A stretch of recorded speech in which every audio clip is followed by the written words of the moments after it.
नमस्कार दोस्तों, आप सबका स्वागत है आपके अपने YouTube चैनल पर। आज अपन लैब असिस्टेंट की जो बायोलॉजी है उसके अंदर एक नया टॉपिक ले रहे हैं, रक्त परिसंचरण या ब्लड सर्कुलेशन। तो देखिए, अपना एक टॉपिक पूर्ण हो चुका है सेल बायोलॉजी का, जिसके अंदर आप पूरा पढ़ सकेंगे सेल बायोलॉजी, जिसके अंदर आपको पूरा मैटर मिलेगा। जो पैसे लेकर पढ़ाया जाता है वह अपन एकदम फ्री और निःशुल्क पढ़ने वाले हैं। देखिए, रक्त परिसंचरण या ब्लड सर्कुलेशन खोज, रक्त परिसंचरण की खोज विलियम हार्वे नामक वैज्ञानिक ने की थी। परिसंचरण के प्रकार की अपन बात करें तो परिसंचरण दो प्रकार का होता है। एक तो खुला परिसंचरण जो कि ऑर्थोपोडा या मोलस्का के जंतुओं के अंदर पाया जाता है, जबकि बंद परिसंचरण एनेलिडा या कॉर्डेटा के जो जंतु हैं उनके अंदर पाया जाता है।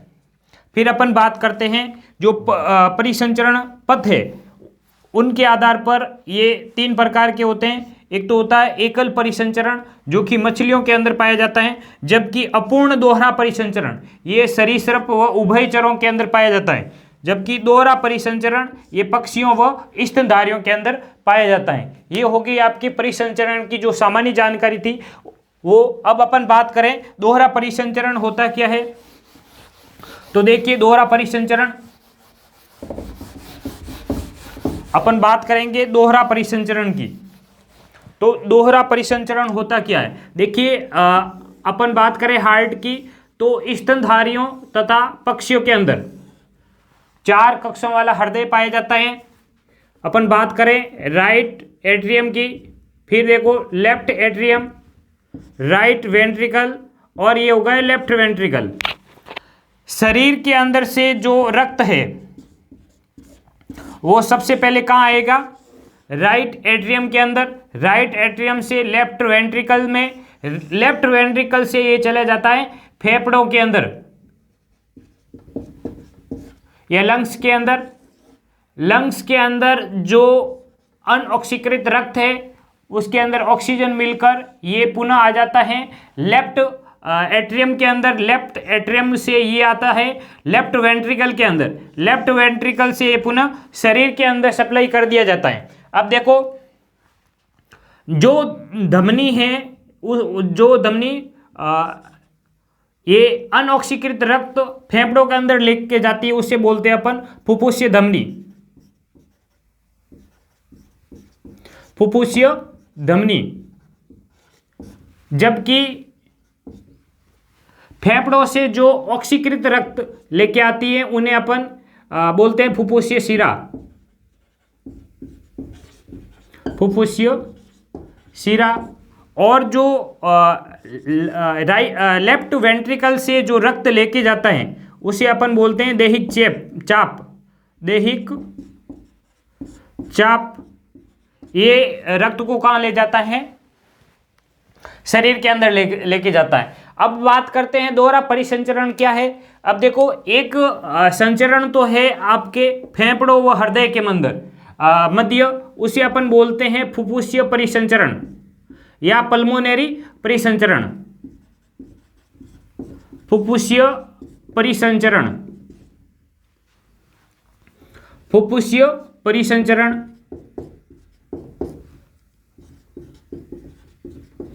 फुफ्फुसीय परिसंचरण एक इनके मध्य है, फेफड़ों व हृदय के मध्य। जबकि एक परिसंचरण पाया जाता है हृदय व शरीर के मध्य, जिसे अपन बोलते हैं दैहिक परिसंचरण। एक इनके मध्य पाया जाता है, हृदय व शरीर के मध्य। यानी ये दो परिसंचरण हो गए। इसी के कारण अपन बोलते हैं इसे दोहरा परिसंचरण, जो कि किस में पाया जाता है, पक्षियों व स्तनधारियों के अंदर पाया जाता है। अब देखो, परिसंचरण के अंदर अपन को पढ़ना क्या होता है, तो देखिए परिसंचरण के अंदर अपन को एक तो पढ़ना होता है रक्त को, यानी रक्त परिसंचरण। परिसंचरण के 3 भाग होते हैं। कौन कौन से, एक तो अपन को पढ़ना होता है रक्त को, दूसरा होता है रक्त वाहिनियां। रक्त वाहिनियां, जो कि 3 प्रकार की होती है, धमनी, शिरा और रक्त केशिकाएं। नंबर 3 पर अपनों को पढ़ना है हृदय, यानी ये तीनों भागों को अपन पढ़ेंगे तो अपना जो रक्त परिसंचरण का जो टॉपिक है वो पूर्ण हो जाएगा। फिर अपन बात करते हैं रक्त के बारे में, यानी रुधिर या ब्लड के बारे में। सबसे पहले देखिए ब्लड की कुछ सामान्य जानकारी है, उनके बारे में अपन को ध्यान रखना पड़ता है, बहुत बार इन से ही क्वेश्चन बन जाता है। अपन बात करते हैं रुधिर की यानी ब्लड की। नंबर 1, जो रुधिर है वो अपना एक उत्तक है। कौन सा? संयोजी उत्तक है। तो अपन रुधिर को क्या बोलते हैं? द्रव संयोजी उत्तक। जो रक्त है वो द्रव संयोजी उत्तक होता है, यानी ये एक कनेक्टिव टिश्यू है। फिर देखिए जो रुधिर है उसकी पीएच की अपन बात करें, पीएच जो सोरेनसन ने स्केल दी थी जिसके अंदर इसकी जो पीएच है रक्त की वो है 7.4, और इसका जो स्वाद की अपन बात करें तो इसका स्वाद होता है हल्का क्षारीय, यानी जो रक्त का स्वाद होगा वो हल्का क्षारीय होगा, तथा इसकी जो पीएच है वह कितनी है? 7.4 है। अब देखो ये 7.4 ही क्यों बनी रहती है? इसके लिए एक बफर विलियन पाया जाता है। बफर विलियन यानी हमारे रक्त के अंदर एक बफर विलियन पाया जाता है जो इस पीएच को परिवर्तन होने के से रोकता है। तो कौन सा बफर विलियन पाया जाता है? एक तो कार्बनिक अम्ल H2CO3 व सोडियम बाइकार्बोनेट का बफर विलियन हमारे रक्त के अंदर पाया जाता है। जो बफर विलियन वो होते हैं जो पीएच परिवर्तन का विरोध करते हैं, यानी पीएच मान के अंदर जो परिवर्तन होता है उसका विरोध करने वाले विलियन क्या कहलाते हैं? बफर विलियन। इसके बारे में अपन अधिक जानकारी प्राप्त करेंगे विलियन के अंदर, जब आप केमिस्ट्री पढ़ेंगे उसके अंदर जो विलियन टॉपिक है उसके अंदर आता है बफर विलियन। पिछली बार बफर विलियन पर एक क्वेश्चन भी आया था। फिर अपन बात करते हैं एक स्वस्थ व्यक्ति में रक्त की मात्रा। एक जो स्वस्थ व्यक्ति है, व्यक्ति में रक्त की मात्रा तो ये 5 से 6 लीटर रक्त एक स्वस्थ मानव के अंदर पाया जाता है, ये व्यक्ति के अंदर पाया जाता है, या 7 से 8% भार का, यानी जो भार है उसका 7 से 8% क्या होता है? रक्त होता है। फिर देखो रक्त का रंग है वो लाल होता है, न गहरा लाल न हल्का लाल, केवल लाल होता है। वो भी किसके कारण? एक श्वसन वर्णक पाया जाता है। कौन सा? हीमोग्लोबिन वर्णक के कारण रक्त का रंग लाल होता है। फिर देखिए जो रक्त दाब है वो कितना होता है एक स्वस्थ मानव के अंदर? स्वस्थ व्यक्ति में ब्लड प्रेशर, बीपी या रक्तदाब, इसका अपन बात करें तो ये होता है 120/80 mmHg। ये एक स्वस्थ व्यक्ति का क्या है? रक्तदाब है। रक्तदाब को मापने के लिए एक युक्ति अपन इस्तेमाल करते हैं जिसे बोलते हैं स्फिग्मो मैनोमीटर। स्फिग्मो मैनोमीटर के द्वारा रक्तदाब को या बीपी को मापा जाता है, और एक स्वस्थ व्यक्ति की बीपी या ब्लड प्रेशर कितना होना चाहिए? 120/80 mmHg। फिर देखिए अपन बात करें रक्त की तो रक्त के अंदर जो ग्लूकोज की मात्रा है, रक्त में ग्लूकोज यानी एक स्वस्थ व्यक्ति के अंदर जो रक्त है उसके अंदर ग्लूकोज की मात्रा कितनी होनी चाहिए? तो ये 70 से 110 मिलीग्राम प्रति DL, या मैं कह सकता हूं 100 ml रक्त, 100 ml रक्त के अंदर 70 से 110 मिलीग्राम रक्त यानी ग्लूकोज होना चाहिए। यानी एक स्वस्थ व्यक्ति के अंदर ग्लूकोज की मात्रा है 70 से 110 मिलीग्राम प्रति 100 ml। 100 ml को अपन 1 DL के अंदर कितने ml होते हैं? 1 DL बराबर 100 ml, यानी 1 DL के अंदर आपको ग्लूकोज की मात्रा का पूछे तो 70 से 110 मिलीग्राम क्या होनी चाहिए? ग्लूकोज होनी चाहिए। ये तो हो गई आपके जो रक्त की सामान्य जानकारी है वो। फिर अपन बात करते हैं रक्त के घटकों की।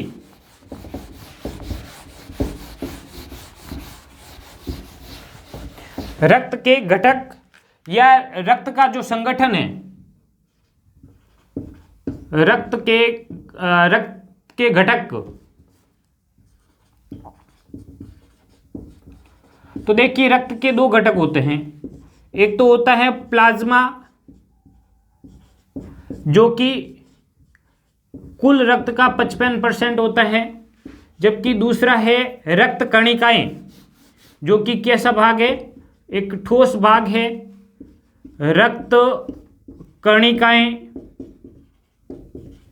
और ये कुल रक्त का 45% पाई जाती हैं। रक्त कणिकाओं को अपन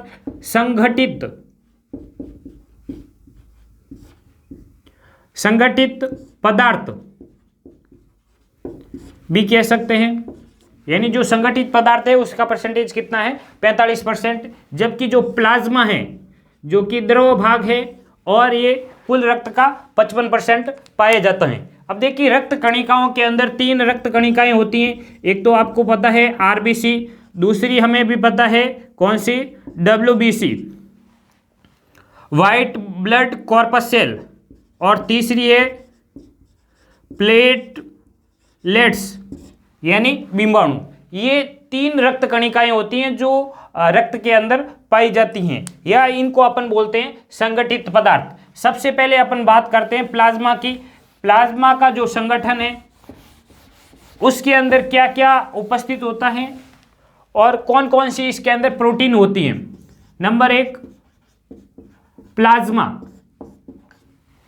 देखिए प्लाज्मा यह कुल रक्त का 55% पाया जाता है। यानी जो प्लाज्मा है वह कुल रक्त का कितना परसेंट होता है?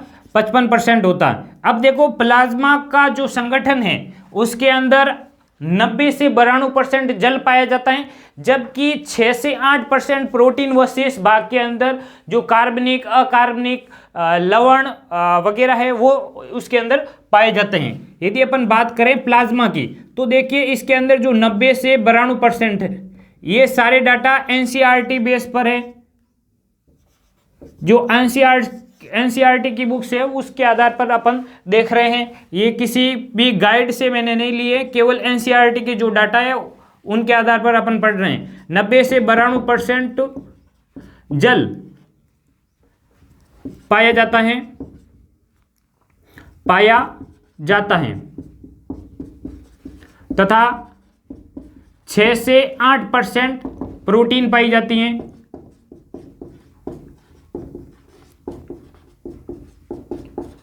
शेष भाग में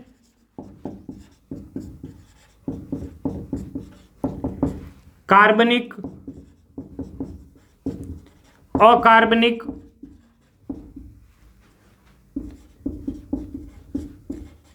लवण और इसके अंदर कुछ गैसें, हार्मोन आदि उपस्थित होते हैं। अपन बात करें लवण की तो इसके अंदर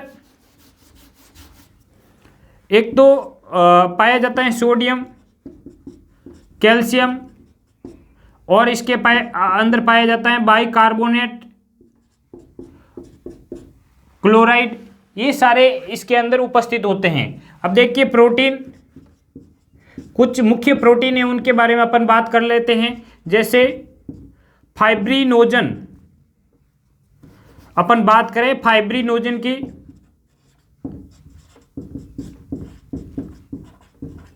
तो ये हम सबको पता है कि यह क्या है, स्कंदन, जो रक्त स्कंदन के अंदर या रक्त का थक्का बनाने में ये कार्य करती है। फिर देखिए दूसरा अपन बात करते हैं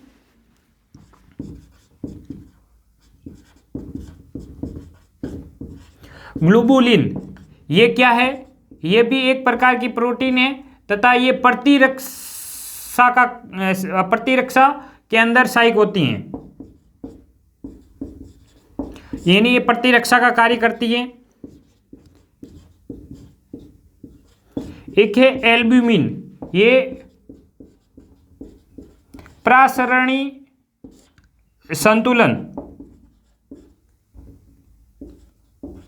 संतुलन का कार्य करती हैं। और एक है हिपेरिन,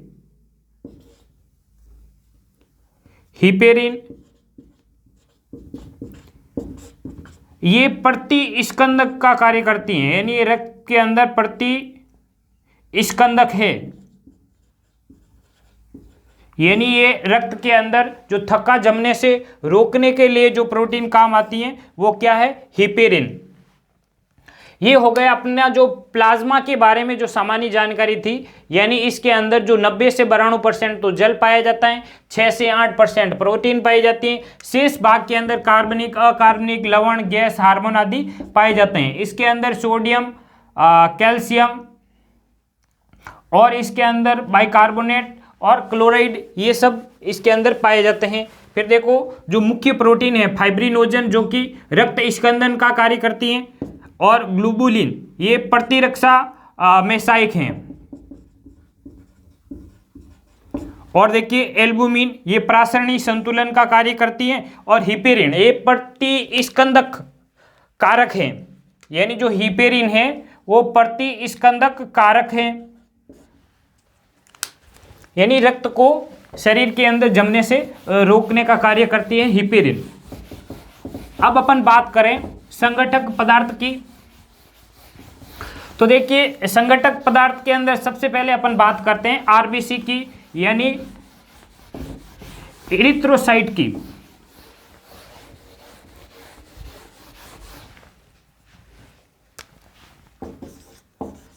आरबीसी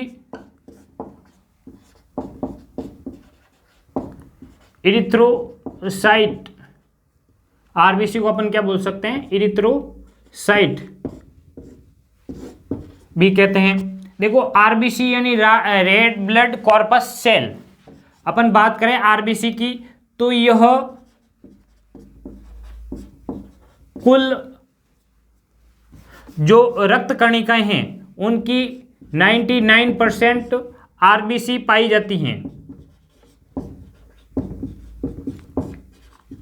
यानी कुल रक्त कणिकाओं के अंदर जो सबसे अधिक परसेंटेज है वो किसका है, 99% आरबीसी पाई जाती हैं। कुल रक्त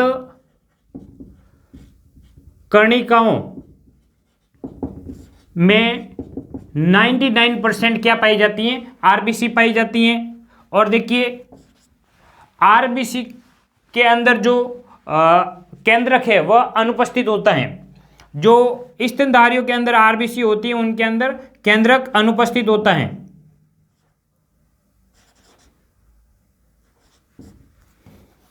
स्तनधारियों की आरबीसी में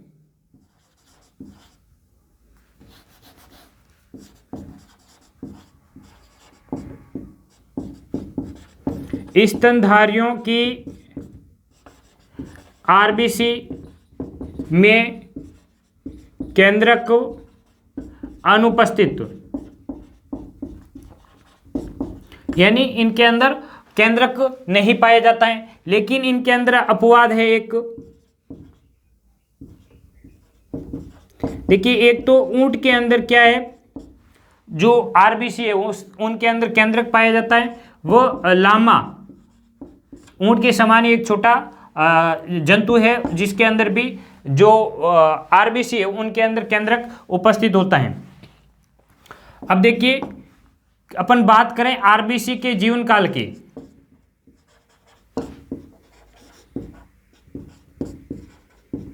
तो इसका जीवन काल होता है 120 दिन। ये पटवारी के अंदर क्वेश्चन आ भी रखा है।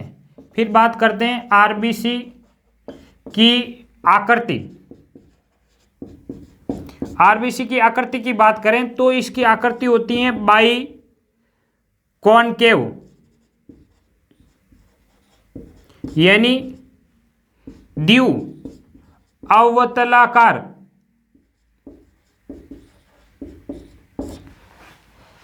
मानव की जो आरबीसी है वो द्विअवतलाकार होती है, यानी इसकी शेप कैसी होती है, द्विअवतलाकार होती है। और जीवन काल कितना होता है, 120 दिन। और आरबीसी की संख्या की अपन बात करें, काउंट की अपन बात करें, तो एक नर के अंदर यानी एक मेल के अंदर इनकी संख्या होती है 50 से 55 लाख प्रति mm³ प्रति घन मीटर में, घन मिलीमीटर क्या होती हैं, 50 से 55 लाख प्रति घन मिलीमीटर। रक्त में कितनी होती है आपके, 50 से 55 लाख आरबीसी पाई जाती हैं। जबकि एक मादा के अंदर ये होती हैं 45 से 50 लाख प्रति mm³ रक्त के अंदर पाई जाती हैं। ये होगी अपने जो आरबीसी के बारे में है। उसके बाद अपन बात करें आरबीसी की, तो आरबीसी का निर्माण,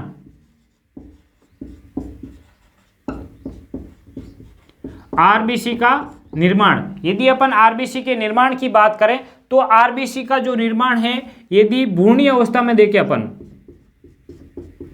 भ्रूणीय अवस्था में या तो इसका निर्माण होता है, यानी भ्रूणीय अवस्था में यकृत व प्लिया के अंदर इसका निर्माण होता है। यानी जो आरबीसी है उसका निर्माण कहाँ होगा, भ्रूणीय अवस्था के अंदर, एक तो यकृत के अंदर और प्लिया के अंदर। जबकि वयस्क अवस्था में यानी एडल्ट के अंदर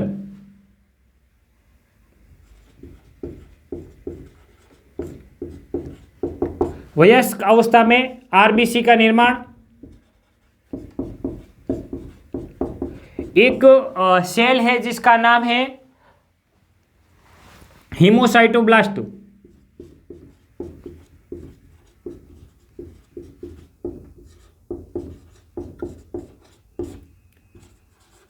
सेल के विभाजन से अस्थि मज्जा के अंदर, अस्थि मज्जा यानी बोन मैरो के अंदर निर्माण होता है। यानी आरबीसी का अपन बात करें, आरबीसी के निर्माण की, तो भ्रूणीय अवस्था के अंदर यकृत तथा प्लीहा के अंदर क्या होता है, निर्माण होता है। जबकि वयस्क यानी एडल्ट अवस्था में आरबीसी का निर्माण हीमोसाइटोब्लास्ट एक कोशिका है जिसका विभाजन से अस्थि मज्जा में इसका निर्माण होता है। अब देखो प्लीहा, प्लीहा को अपन कब्रिस्तान कहते हैं। प्लीहा को आरबीसी का कब्रिस्तान,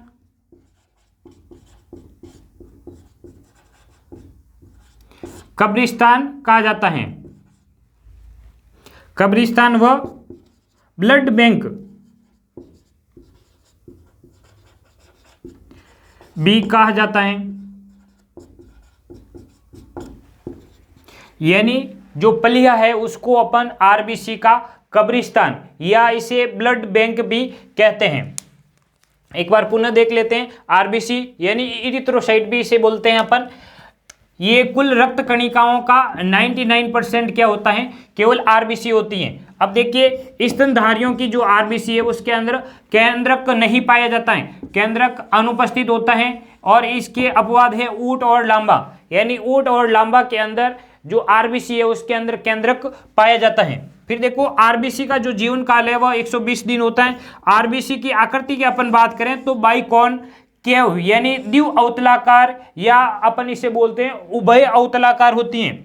आरबीसी की संख्या की बात करें तो एक नर के अंदर 50 से 55 लाख प्रति mm³, इस यूनिट का आप ध्यान रखिएगा, प्रति mm³ रक्त के अंदर पाई जाती है, जबकि मादा के अंदर 45 से 50 लाख mm³ रक्त के अंदर पाई जाती हैं।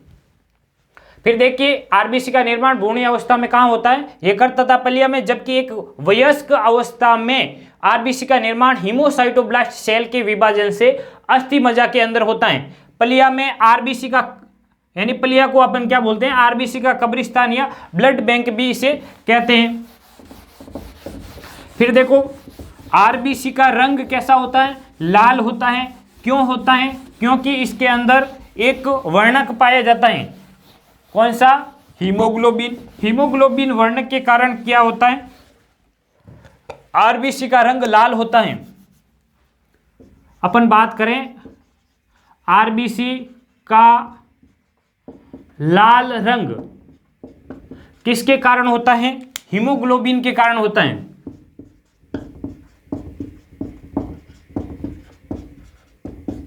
हीमोग्लोबिन क्या है, एक वर्णक है, श्वसन वर्णक के कारण होता है।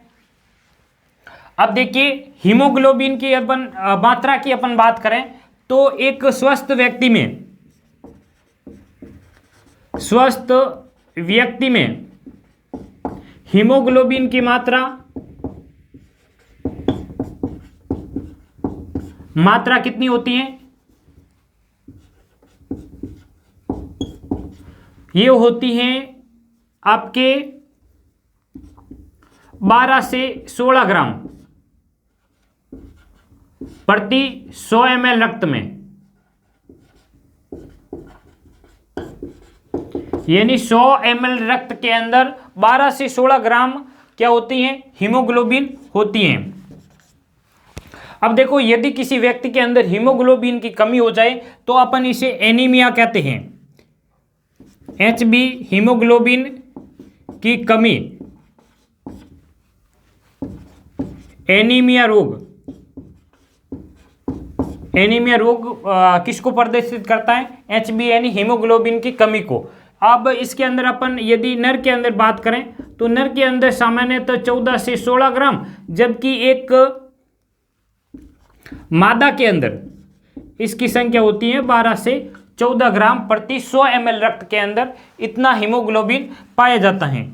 यदि हीमोग्लोबिन की कमी हो जाए तो वृक्क के अंदर एक हार्मोन स्रावित होता है जिसका नाम है इरिथ्रोपोएटिन। हार्मोन के स्रावण होने से ये हार्मोन क्या करेगा, अस्थि मज्जा के अंदर आरबीसी निर्माण को प्रेरित करेगा। यदि आरबीसी की कमी होने पर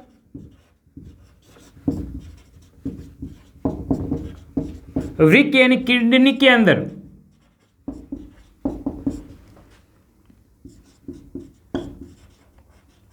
इरिथ्रोपोएटिन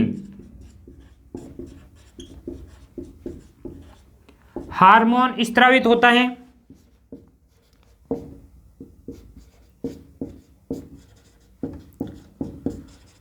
ये हार्मोन क्या करता है, अस्थि मज्जा के अंदर आरबीसी निर्माण को प्रेरित करता है। यदि आरबीसी की क्या हो जाए, कमी होने पर वृक्क में इरिथ्रोपोएटिन हार्मोन स्रावित होता है जो अस्थि मज्जा में आरबीसी निर्माण को प्रेरित करता है।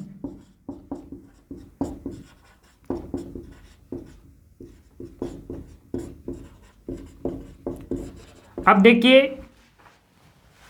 एक यकृत के अंदर यानी लीवर के अंदर मैक्रोफेज पाए जाते हैं जो मृत आरबीसी होती हैं उनको तोड़कर बिलिरुबिन तथा बिलिवर्डिन के अंदर परिवर्तित कर देते हैं। यकृत के अंदर पाए जाने वाले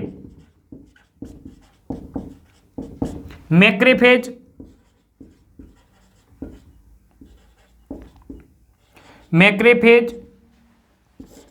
क्या करते हैं, मृत आरबीसी को तोड़कर या विघटन कर कर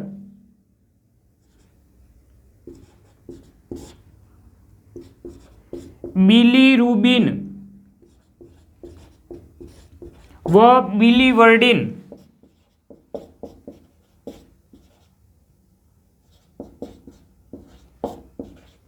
में परिवर्तित कर देते हैं। यदि बिलीरुबिन की मात्रा अधिक हो जाती है तो पीलिया रोग हो जाता है। ये आप ध्यान रखेंगे, यदि बिलीरुबिन की मात्रा अधिक हो जाती है शरीर के अंदर तो क्या होता है, पीलिया रोग हो जाता है। यकृत के अंदर पाए जाने वाले मैक्रोफेज क्या करते हैं, मृत आरबीसी को तोड़कर बिलीरुबिन तथा बिलीवर्डिन में परिवर्तित कर देते हैं। हीमोग्लोबिन क्या है, एक रक्तवर्णक है जो कि किस में पाया जाता है, आरबीसी के अंदर पाया जाता है, जिसके कारण आरबीसी का रंग लाल होता है, रक्त का भी रंग इसी कारण होता है। फिर देखो, स्वस्थ व्यक्ति के अंदर जो हीमोग्लोबिन की मात्रा है वो 12 से 16 ग्राम प्रति 100 ml रक्त में पाई जाती है। हीमोग्लोबिन की कमी को अपन क्या बोलते हैं, एनीमिया रोग। यदि आरबीसी की कमी होने पर वृक्क के अंदर एक हार्मोन स्रावित होता है, इरिथ्रोपोइटिन। ये हार्मोन क्या करता है, अस्थि मज्जा के अंदर यानी बोन मैरो के अंदर आरबीसी निर्माण को प्रेरित करता है। यदि यकृत में जो मृत आरबीसी है उनको तोड़ने का काम कौन करता है, मैक्रोफेज करता है, और वो बिलीरुबिन तथा बिलीवर्डिन के अंदर परिवर्तित कर देता है। यदि बिलीवर्डिन, फिर ये क्या है, जो शरीर के अंदर से जो मूत्र के साथ इनको त्याग दिया जाता है। यदि इनकी मात्रा शरीर के अंदर अधिक हो जाए बिलीरुबिन की तो पीलिया रोग हो जाता है। फिर अपन बात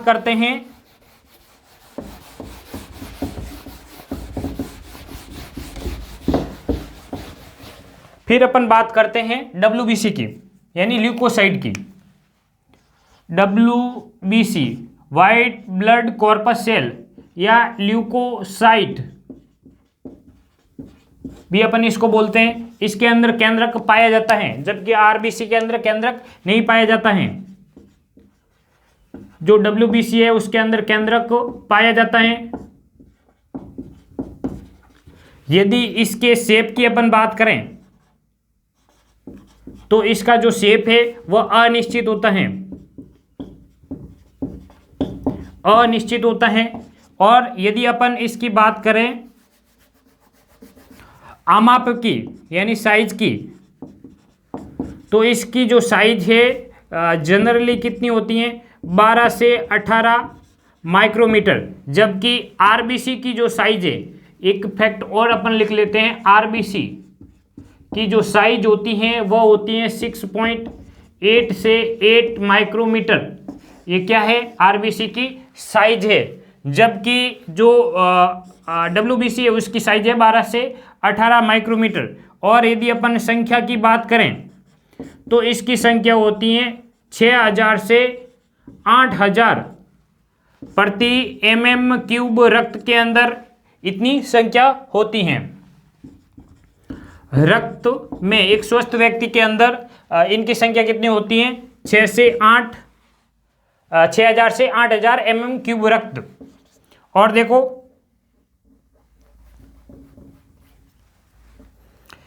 एक इसका जो निर्माण है वो होता है हिमेटोपोएटिन।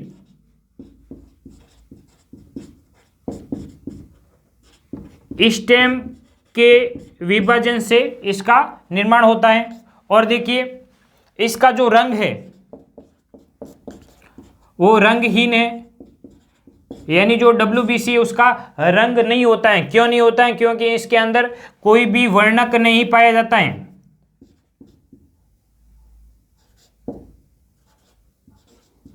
रंगहीन होता है। और देखिए, जो WBC है वो रोगों वो एलर्जी के समय इनकी संख्या बढ़ जाती है। WBC की यदि संख्या बढ़ रही है तो वह रोगों को अंकित करता है। WBC की संख्या का बढ़ जाना रोगों को अंकित करता है, रोगों को दर्शाता है। यदि किसी व्यक्ति के अंदर WBC की संख्या बढ़ी हुई है तो ये इसका मतलब उसको कोई ना कोई रोग हो चुका है। इसके कारण ये अपन क्या बोलते हैं, WBC को सैनिक कोशिकाएं बोलते हैं। WBC को क्या बोला जाता है, सैनिक कोशिकाएं बोला जाता है। फिर देखिए WBC की जो जानकारी थी, इसके अंदर केंद्रक पाया जाता है, जबकि RBC के अंदर नहीं पाया जाता है। शेप की बात करें तो यह अनिश्चित होता है, इसीलिए इसके शेप को कहा जाता है अमीबा के समान। आमाप की बात करें तो 12 से 18 माइक्रोमीटर, संख्या की बात करें तो 6000 से 8000 प्रति mm³ रक्त में पाई जाती हैं। हिमेटोपोइटिन स्टेम के विभाजन से जो WBC है उसका निर्माण होता है। रंग की बात करें तो रंगहीन होती हैं। WBC की संख्या की बात करें यानी जो संख्या बढ़ जाने के कारण होता है वो रोग होने से बढ़ जाती हैं। और अपन बात करें इसके बारे में, WBC के बारे में, तो देखिए WBC मुख्यतः 2 प्रकार की होती हैं। WBC के प्रकार तो ये 2 प्रकार की होती है। एक नंबर ग्रेन्युलोसाइट और दूसरी है ग्रेन्युलोसाइट।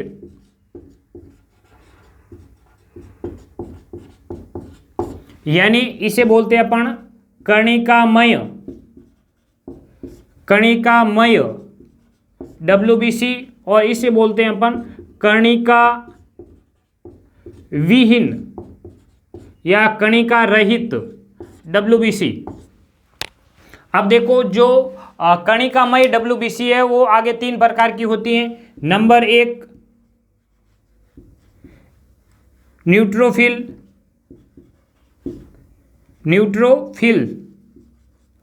जो कि सबसे अधिक पाई जाती हैं। ये 60 से 65% कुल WBC की पाई जाती हैं। एक इसके अंदर अपन बात करते हैं नंबर 2 न्यूट्रोफिल, और नंबर 2 होगा इओसिनोफिल।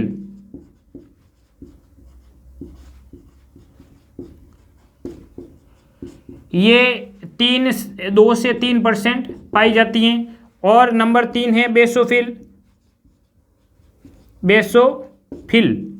ये कितना पाया जाता है, आधा से यानी 0.5 से 1% पाई जाती हैं।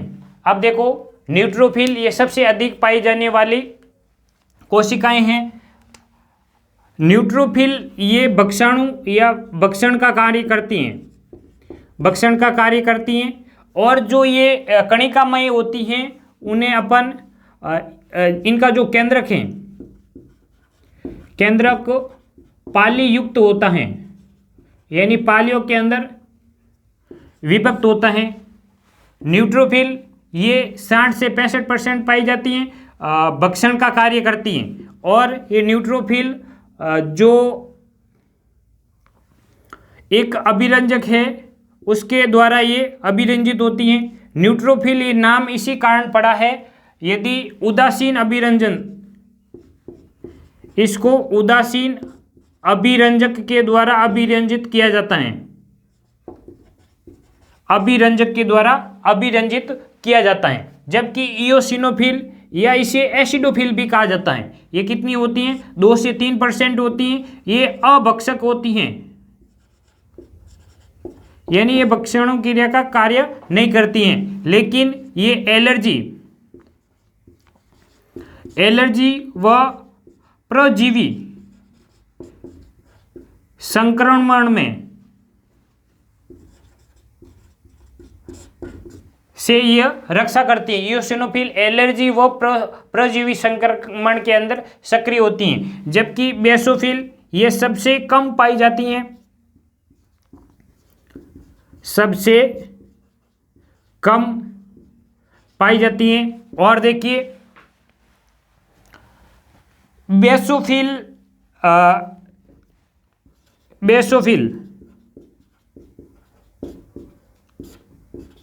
हिपेरिन हिस्टामिन तथा सीरोटोनिन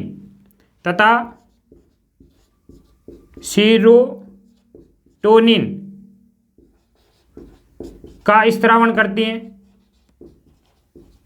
यानी जो बेसोफिल है ये क्या करती है, हिफेरिन, हिस्टामिन तथा सीरोटोनिन का स्त्रावण करती हैं।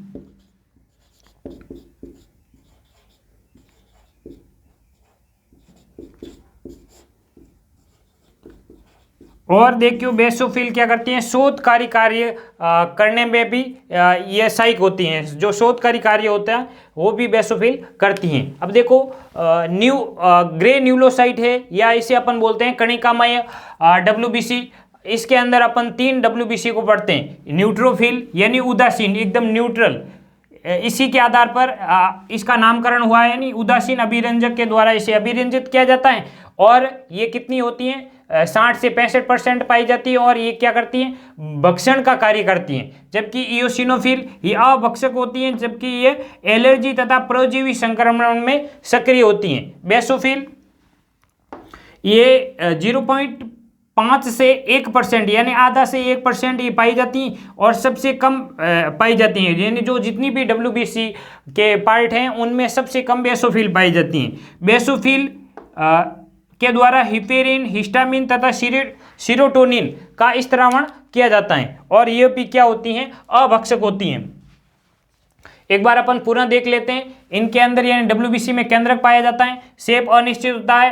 माप कितना होता है, 12 से 18 माइक्रोमीटर। संख्या की बात करें तो ये 6000 से 8000 प्रति mm³ रक्त के अंदर पाई जाती है। हिमेटोपोइटिन स्टेम के विभाजन से या विखंडन से WBC का निर्माण होता है। रंग की बात करें तो WBC रंगहीन होती हैं, इसलिए इसे जनरली जो रंगहीन होती हैं उनको अपन क्या बोल देते हैं, वाइट बोल देते हैं। इसलिए इसे कहा जाता है वाइट ब्लड कॉर्पस सेल, जिसकी संख्या बढ़ जाने को अपन कहते हैं रोगों को अंकित करना होता है। यानी जो WBC बढ़ जाती है इसका मतलब यह है कि उनके अंदर रोग, कोई ना कोई रोग हो चुका है। WBC के प्रकार की अपन बात करें तो इनके 2 प्रकार होते हैं। एक तो ग्रे न्यूक्लियोसाइट या अपन बोल सकते हैं कणिकामय, और इनका जो केंद्रक है कणिकामय का वो पाली युक्त होता है। और दूसरा पार्ट है WBC का एग्रो न्यूक्लियोसाइट, जिसके अंदर कणिका विहीन यानी इनके अंदर कणिकाएं उपस्थित नहीं होती हैं। फिर अपन बात करें एग्रोन्यूक्लियोसाइट के अंदर तो इनके अंदर 2 पार्ट है। एक है मोनोसाइट, नंबर 1 मोनोसाइट, ये 6 से 8% कुल WBC का पाया जाता है और यह भी क्या करता है, भक्षण का कार्य करता है। अब देखो एक तो मोनोसाइट तथा न्यूट्रोफिल ये दोनों मिलकर जो शरीर की प्रथम रक्षा पंक्ति है उसका निर्माण करते हैं। मोनोसाइट व न्यूट्रोफिल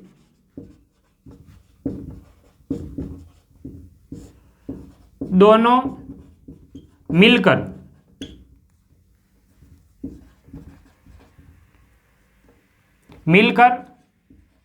शरीर की प्रथम रक्षा पंक्ति का निर्माण करते हैं।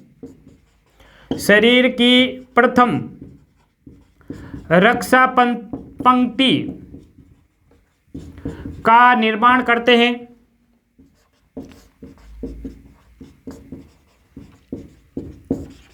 यानी जो न्यूट्रोफिल है और मोनोसाइट है ये दोनों भक्षाणु का कार्य करती हैं। यानी जो भी बाहर से जीवाणु या जो भी रोगाणु आते हैं उनका ये भक्षण कर लेती हैं।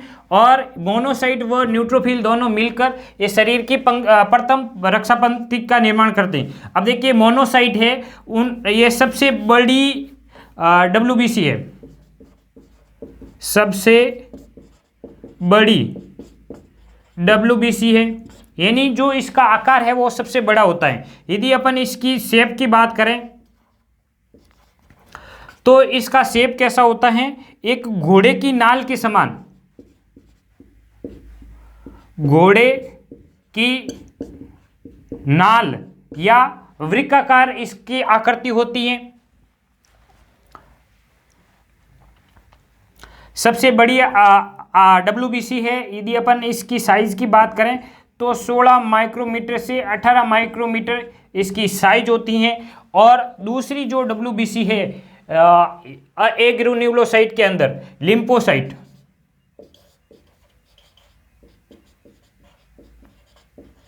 ये कुल WBC की 20 से 25% पाई जाती हैं। जो लिम्फोसाइट है वह कुल WBC की कितनी पाई जाती हैं, 20 से 25% पाई जाती हैं। और ये लिम्फोसाइट है वो दो प्रकार की होती हैं। नंबर एक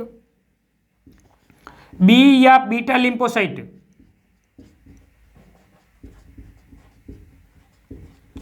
और दूसरी है टी लिम्फोसाइट।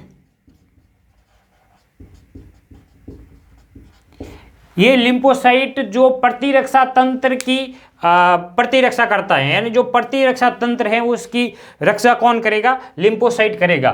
WBC के दो प्रकार है, एक तो है ग्रेन्युलोसाइट, दूसरा है एग्रेन्युलोसाइट। ग्रेन्युलोसाइट को अपन कणिकामय बोलते हैं और एग्रेन्युलोसाइट को अपन क्या बोलते हैं, कणिका विहीन बोलते हैं। कणिकामय जो WBC है वो उनका जो केंद्रक है वो पालीयुक्त होता है। न्यूट्रोफिल इसका जो केंद्रक होता है वह 3 से 7 पिंडों के अंदर विभक्त होता है, जबकि इओसिनोफिल इसका जो केंद्रक है वह 2 से 3 पिंडों के अंदर विभक्त होता है। और जो बेसोफिल है इसकी जो आकृति है वह S आकार की होती है और यह सबसे कम पाया जाता है बेसोफिल। बेसोफिल के द्वारा हिपेरिन, हिस्टामिन, सीरोटोनिन का स्त्रावण किया जाता है और ये शोधकारी कार्य करता है। मोनोसाइट ये 6 से 8% पाई जाती है, भक्षण का कार्य करती हैं। मोनोसाइट व न्यूट्रोफिल दोनों मिलकर शरीर की प्रथम जो रक्षा पंक्ति है उसका निर्माण करती हैं। फिर अंतिम जो पार्ट है वो है आपका लिम्फोसाइट। लिम्फोसाइट 20 से 25% पाई जाती हैं और ये दो प्रकार की होती हैं, बी लिम्फोसाइट और टी लिम्फोसाइट। और ये जो प्रतिरक्षा तंत्र है उसकी प्रतिरक्षा का कार्य करती है। ये तो हो गया क्या, WBC। फिर अपन बात करते हैं प्लेटलेट्स की या बिंबाणु की। अब देखिए बिंबाणु के अंदर भी जो केंद्रक है वो नहीं पाया जाता है और ये प्लेटलेट जो है या बिंबाणु है या जिन्हें अपन पटिकाणु बोलते हैं वो कोशिका ना होकर एक कोशिकाओं के टुकड़े होते हैं। बात करते हैं प्लेटलेट्स की, तो प्लेटलेट्स या बिंबाणु इनके अंदर केंद्रक नहीं पाया जाता है, केंद्रक नहीं पाया जाता है और ये मुख्यतः प्लेटलेट्स है वो स्तन धारियों में पाई जाती हैं।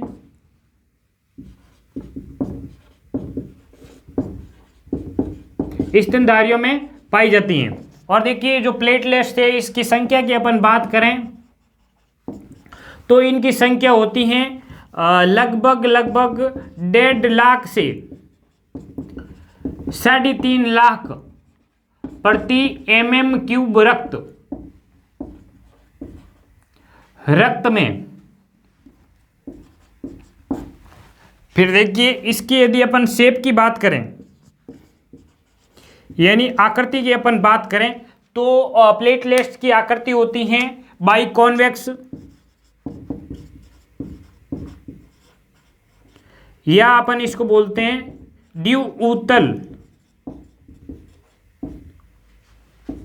द्विउतलाकार, यानी ये उत्तल होती है, द्विउतलाकार होती है या अपन इसको बोलते हैं बाइकॉन्वेक्स। यदि इसकी जो साइज है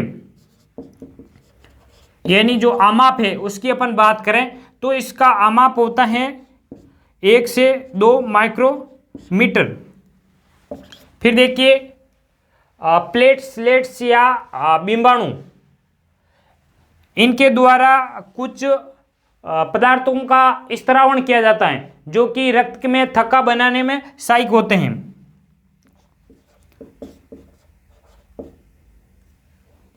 बिंबाणु द्वारा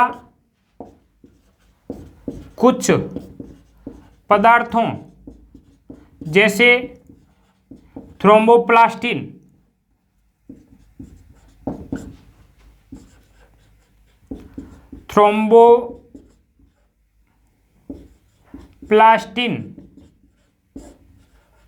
का स्त्रावण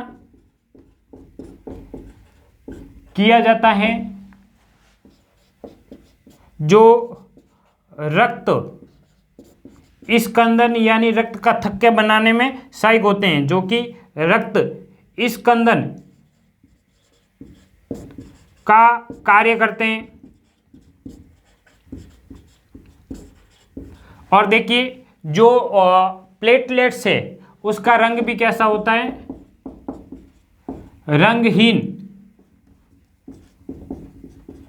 यानी इनके भी अंदर जो रंग यानी वर्णक है वो नहीं पाया जाता, इसके कारण ये क्या होंगे, रंगहीन होती हैं। ये मुख्य जानकारी होगी है प्लेटलेट्स के बारे में। और देखिए डेंगू के अंदर, यानी जो डेंगू होता है, डेंगू के अंदर प्लेटलेट्स की कमी हो जाती है। चलिए, और एक रोग है उसके अंदर भी क्या होता है, प्लेटलेट्स की कमी हो जाती है, हीमोफीलिया।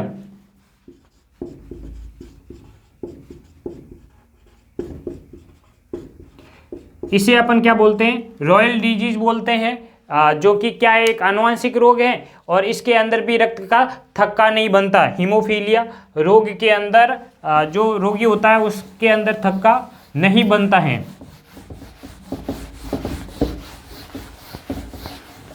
अब देखिए रक्त का भंडारण कितने डिग्री सेल्सियस पर किया जाता है, ये भी आपको ध्यान रखना है। जो रक्त का भंडारण है, रक्त का भंडारण 4.4 डिग्री सेल्सियस पर किया जाता है।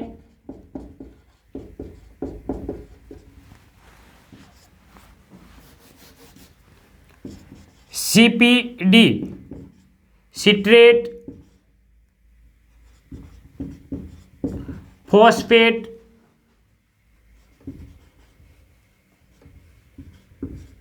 डेक्सट्रोज,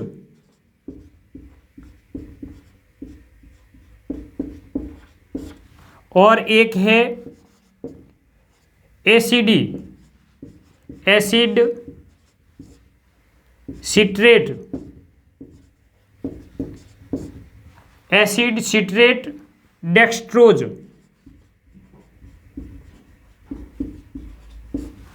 एक है EDTA, ethylene diamine tetra acetic acid, ethylene diamine tetra acetic acid.